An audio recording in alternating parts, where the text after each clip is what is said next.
after being in sales within a year, I would move to an upgraded apartment. My previous apartment was very nice as well. I had a really nice spot. I won't lie. Like it was a 1-bedroom. It was quite nice, but it wasn't this. This shit's like the best apartment I've ever had. And it looks big here, but it looks even bigger when you walk around it. And if you did a tour of it, it's massive, right? What's the driver of this? I was obsessed with making this future become a reality.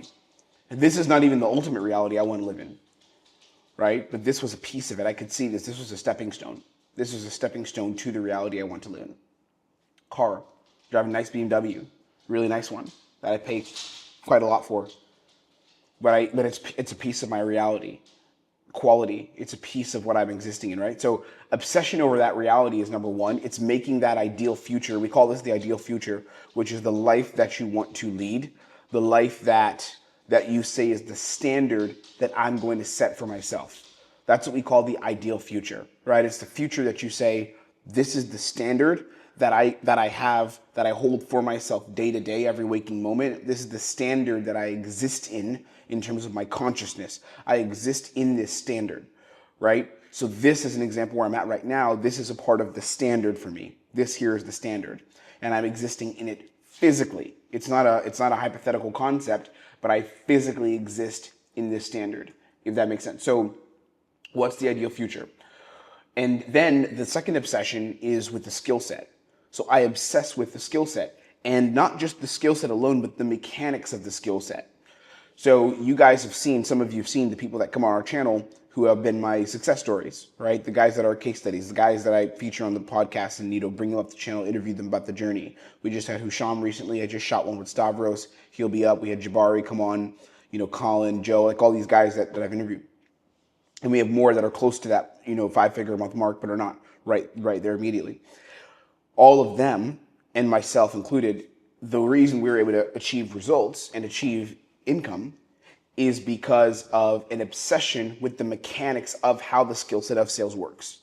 So a lot of reps that I've seen are obsessed with getting on the right offer, right? They're obsessed with, let me get the right opportunity, which is cool. All good. I get it. You need to be on a good offer. We tell our people, you need to get on a fucking good offer. Like that's a thing we demand that you do. You can't make money in this space without an offer. But at the same time, where does the obsession, the fixation lie? Is the obsession on offer, give me an opportunity? Or is the obsession, how can I master getting good and achieving mastery over the specific skill set? And all of our people went 4 to 8 months absolutely locked in on mastery of the skill set to where they became the best at what they did. All of them did. And then when you have the mastery, you can let go and move away from it, right? It doesn't mean you move away and stop doing the thing that made you money, but you don't have to necessarily obsess day by day like you're learning it for the first time. You move more into maintenance, then you add other skills on top. Right? It's not necessarily like athletes where your body can degrade over time. You need to just maintain it, be on live sales calls, and you'll still be able to be good and perform as long as you're aware of how the sales game works still, right? You can't throw it away, but be aware.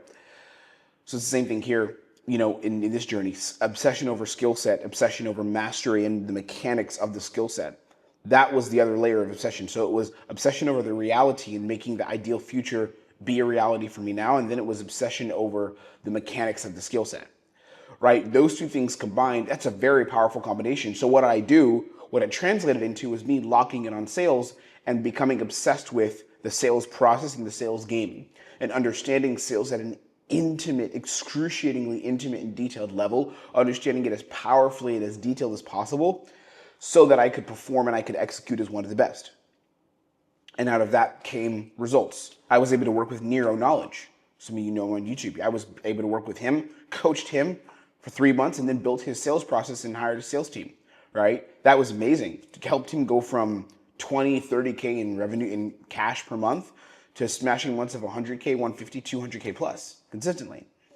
Right, using my sales system. I was able to give him that, but the only reason I was able to bring people like that into my network, into what I was doing, is because I obsessed over the frequency, or not just frequency in from a spiritual sense, but over the reality of excellence and mastery. But the only reason I was able to acquire a client like Nero is because of mastery. Because I mastered this skill set and I got so damn good because I was obsessed with being good. Right? But how did I become good? Because that's the next stage. Alignment. Alignment, there's two pieces of alignment that I always see. Two pieces of alignment, and then there's an action backing it. The alignment is is acting within the framework of the ideal future. Okay, so if I think about, let's use my future right now, or let's use the future many of my clients have. We'll take my client Sati, who's one of our top performers. Need 25K plus per month now as a closer, consistently. Sati wanted to give better life to his father, wants to retire his dad, wants to give back to his family, make them better life. You know, like to have a better life. Comes from car sales, wasn't for him, felt sleazy, felt like he was just wasting his time. So he stepped out of that and said, I'm going to go high ticket, okay? Sati is on a killer offer right now. He's the top closer on one of the top wellness offers in the info product space. Great offer, great people. They help a lot of people. It's really good what they do. And Sati closes, you know, he's on pace easily, you know, like I said, 25K per month consistently. The reality that he wanted to exist in, the ideal future, was I'm going to retire my dad. I'm going to give back to my dad. I'm going to have travel flexibility. I'm going to give back to the family, do more for them. So the actions that he took were within the framework of making that happen. So someone who has complete travel flexibility and gives back to their parents, what do they do in the present to make that happen? That's the alignment. He has to be aligned on all levels, right? The alignment doesn't start with, I achieved it, so now I can be it. The alignment starts with, I am it. I am that person now, so how do I act within the framework of who I am? The concept of be, do, have versus have, do, be. You should know this. If you follow any self-development or mindset spirituality, you should have heard of this. Be, do, have versus have, do, be. What comes first? Is it the having or the being? It's the being that comes first. This is a universal principle. It's the being that comes first. You be the person that you want to be in the future, but you be that person now. You exist in the reality now. You align with that framework now. So Sati did the work. He trained in protocols. That's not only doing the work, by the way. There's other ways you can do the fucking work. I'm not saying do our program, but there's other ways you could do work. But he picked our vehicle, right? He came in and trained in protocols, showed it every single day. Up until the last day he was in. He did 6 months, up until the last fucking day he was in with me. And he was already making money before he finished.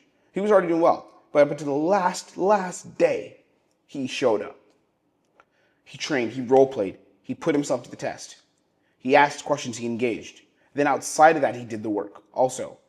He did the work watching his own calls back as a remote sales rep, watching his own calls, taking the game seriously because, again, the person who was able to retire his father, the person who was able to give back to the family, that guy is going to take the game seriously. He has to. Because the cost of not doing it means that that reality no longer exists and it won't happen. You get the paradox, right? If you don't do it in the present, you won't have it in the future because the actions you're taking today are going to affect what happens in the future. Like my friend, however old you are, if you're 25, this applies. If you're 35, this applies. If you're 45, it applies. The actions you're taking right now, every single day, are inputs that are going to affect the outputs that you will have in 10 years. That's a fact. That's not a question. They're affecting the outputs you'll have. Me making this video right now is an energetic investment into where my channel is going to be in 1 year. Because someone right now is going to look at this video in a year. Hey, nice to see you, future person. They're going to see this video in a year, right? There's videos that I put back on the channel back a year ago. That video where I'm in the car, where a lot of you've seen that. I think I don't know how many views now it's at. Around 10K plus views, I believe. That video of me in the car talking about remote sales and what I wish I knew getting into remote sales, which was a video straight from the heart, raw shit. 2 people in the last month have come and worked with me because they saw that video. And I filmed that video a year ago. If I wouldn't have taken that action of being authentically aligned and honest with what I was experiencing in remote sales at the time, then I would not have had this output for my business now, right? Of training people, bringing people to come in and train with me and making them money. You see what I mean? You see the patterns? You see them unfold? So it's alignment, action within the framework of the ideal future, and then thinking within the framework of the ideal future. As you think, so you are. My thought process is aligned with the future that I want to have. It's not just enough to do. That's good. It's not just enough to even be. It's enough. You have to think. You must think and think as the person who exists in that reality. What does that person do? How do they engage with the world? How do they communicate with the world? How do they speak? How do they deliver information? Right? What I'm doing is I'm thinking within the framework of the ideal future. What does the ideal future look like? And how do I think along those lines?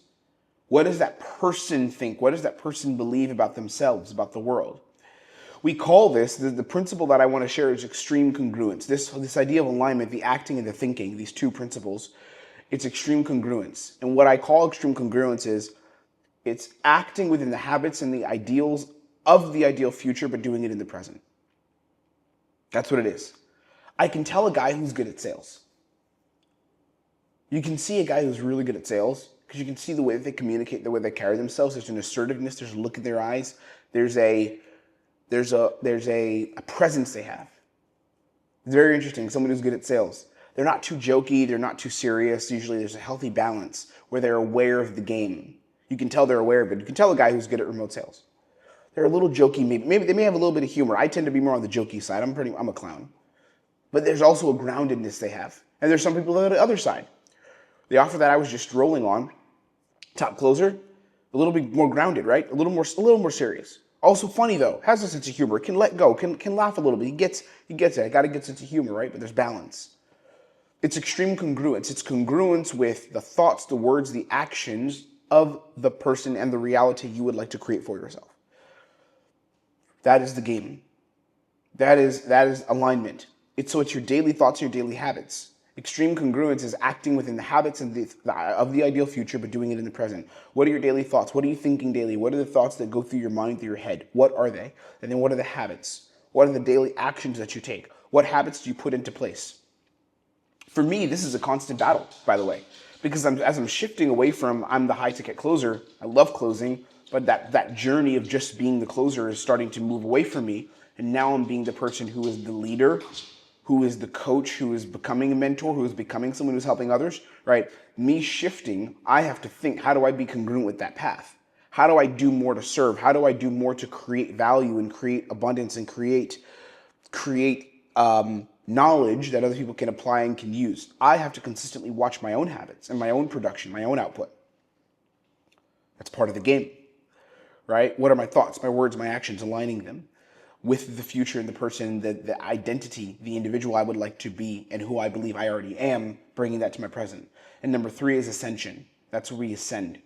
So ascension is there's this idea of the mandate of heaven. The mandate of heaven was, I mentioned this in some videos before, and I'm going to talk about this. I think I'll make a whole video only about this because it's so powerful. The mandate of heaven is this idea from the ancient Chinese dynasties where they believed that God had given the emperor the keys to the kingdom. He had divinely given the emperor the keys to lead the people.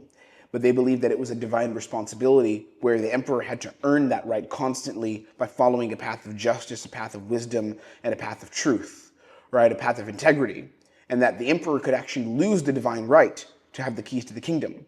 What's interesting, when I say ascension, I genuinely believe, and I have trained myself to believe this because I have no other option, because the reality I exist in, I have to believe this, right?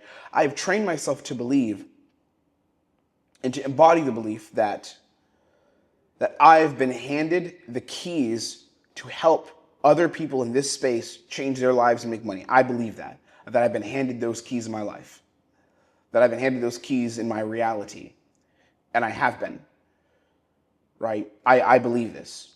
I believed this when I was on sales calls, and I still believe this with sales, that when I come onto a call, I have been handed the keys. God has handed me the keys and the responsibility to change this person's life, and I will not shirk that responsibility, which is why I will go out to any cost to be able to change this person's life and get them to a better position than they were when they came in this call. Get them to a better place than they are when they first started the call with me, which means they need to work with our company. They need to make changes. I believe that. That is a belief. It's the mandate of heaven. I believe that God has destined me with this. And this is why I said some of you won't like it, because it's extreme. And you have to, if you really want the reality and you want to make sure it happens, you must be extreme. That's the truth. Like, you have to be extreme, but some people don't like it. Some people want to find other ways, and that's okay. It's not for everyone, but it's for the people that this does resonate with. So the mandate of heaven is, I've been given the keys of freedom, and I have to continuously earn those keys. I have to continuously earn it. So it's placing the obsession and the alignment into the right circles. That's the ascension, the right people that you're communicating with, right? Who are you around? I'm blessed when I'm in a position where everyone that I'm around in my life, everyone that I'm around is high performers. You know, maybe except for my girl. She's amazing, but she's not a performer. She's kind of on my journey helping me, you know. But everyone that I'm around in terms of my male circle, my masculine circle, like they're all high performers. They're people that are absolute killers in every sense of the word in this space, sales space, making money space, self-development, fitness. They're all engaged and locked in on ascending to the next level and making the ideal future become a reality in the present. All of them are. And I'm eternally grateful for my brothers, for these people that I'm around, right? The guys in my protocols program as well. We purposely set protocols up this way. We set protocols up to push away anyone who was not attracted to the idea of creating the ideal future and living within the ideal future. We literally push people away who are not attracted to that. So everyone in protocols is a winner. Everyone. Varying degrees. Of course, some people have higher work ethic. Some people have stronger whys. Some people have stronger skill sets. Some people are more competent. We always have a range, right? We don't discriminate on that. But what I do discriminate on is the identity that you're coming from. If you don't see a clear future and you're getting into this because I can make 10K per month within 30 days taking calls off my phone, off my laptop, we're not coming in protocols because it's not for you. We literally DQ people because of that. I don't care if you have the money, we're going to DQ you because you would make our program worse because you'd be coming in looking for easy shit, right? We genuinely only work with people that are aligned with the game of mastery, that are aligned with the protocol of excellence, which is taking unapologetic responsibility for a given future. That's it, no one else. We have those standards, we keep those standards. Right? But that's because we want to attract people that are putting the obsession and the alignment into the right circles. And we create the circle. Protocols is the circle, as the hat says. Fulfilling the destiny through the work. That's the other piece of this. Fulfilling the destiny is part of the ascension, right? Through the work, which is the long grind. The way I train my reps is the way I train myself. The way I train guys in protocols is the way I train myself. It's repeating the grind, repeating the grind, repeating the grind where it's boring. It's boring. It's repetitive. It's not fun. It's not sexy. It's not. It's the long grind. It's the long fucking grind. It's boring. You best believe it's boring, the grind. But those who can stick in it, those who can stay with it, are those who will achieve excellence, who will achieve greatness in their lives. Because it is boring, right? That's the weird paradox. Because it's boring, you have earned, going back to mandate of heaven, you've earned the right to achieve the reality. Going back to the mandate of heaven, right? Most people, though, will not earn it. They won't earn it because they can't do the boring work and the boring tasks necessary to have earned that reality and exist in that space where that reality becomes true. Because they won't do the boring work. But you fulfill the destiny through the work, which is the long grind. When people come in and train with me, I tell them it's going to be boring. It's going to be repetition. You're going to get bored doing this program, right? Because it's the same thing over and over again. And what I've done is I create for myself and the people around me a long-term identity that will fuel you past resistance. So through doing the work, and this is my journey now, what really happened with me, through doing the work, I was able to create a long-term identity that would fuel me past any resistance that I would experience in my life. Right? So when I go through a period of resistance, I will never succumb to it because I understand the work that it takes to achieve excellence. So when I go through the resistance, my only solution is not, oh my God, I'm fucked. It's just go do the work. Right? Like, let's get back to work. That's the solution when I'm in those compromising positions. It's go back and do the work. That's the journey. That's how you ascend. It's placing obsession and alignment with the right circles and the right people that fuel you upwards. So you guys are all exchanging information and values and ideas that are along the lines of excellence. Then it's fulfilling the destiny through the work. You can't surpass the work. You cannot beat the work. It's the long grind, the long haul, the boredom. You do the boring tasks, the things that are boring to scale, right? And then you create the long-term identity around that, around the work, around the circle, around the action, and that will fuel you past resistance because you always will experience resistance. That's a part of the game. That's the nature of the game. You will experience extreme resistance. You'll experience setbacks.